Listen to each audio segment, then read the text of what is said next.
ছাত্র জনতার গণ অভ্যুত্থানে শেখ হাসিনা সরকারের পতনের পর রাজনৈতিক পট পরিবর্তন হতে থাকে।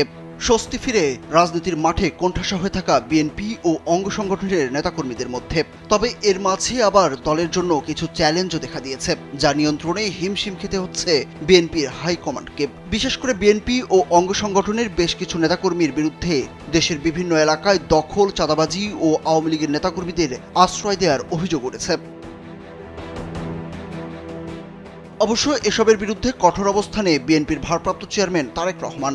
এরই মধ্যে দলীয় শৃঙ্খলা ভঙ্গের কারণে ২ শতাধিক নেতাকর্মীর বিরুদ্ধে শাস্তিমূলক ব্যবস্থা নিয়েছে দলটি। এদিকে তৃণমূলের নেতাকর্মীদের সঙ্গে মতবিনিময়ও শুরু করেছেন তারেক রহমান।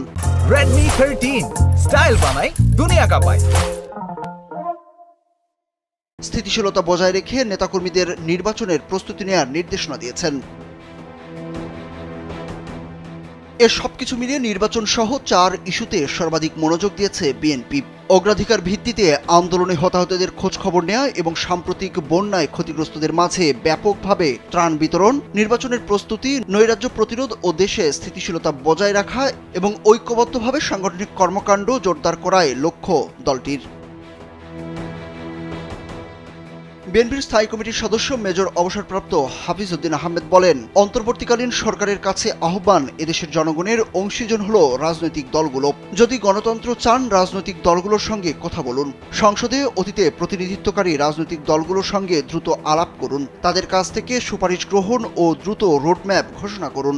আমরা গণতন্ত্র ও জনগণের শাসন চাই, প্রতিবেশী দেশের কিংবা অন্য কোনো শক্তির শাসন চাই না।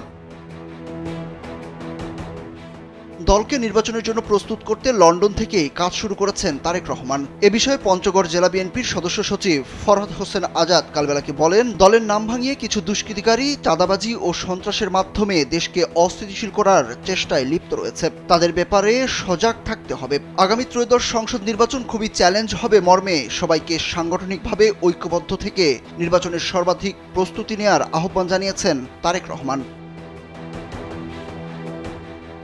শেখ হাসিনা সরকারের পতনের পর ৮ আগস্ট নোবেল বিজয়ী অধ্যাপক ডক্টর মোহাম্মদ ইউনূসের নেতৃত্বে অন্তর্বর্তীকালীন সরকার গঠিত হয়। সর্বশেষ গত বৃহস্পতিবার প্রধান উপদেষ্টার সঙ্গে বৈঠক করে নির্বাচনী পরিবেশ তৈরি ও রোডম্যাপ ঘোষণার দাবি জানিয়েছে বিএনপি।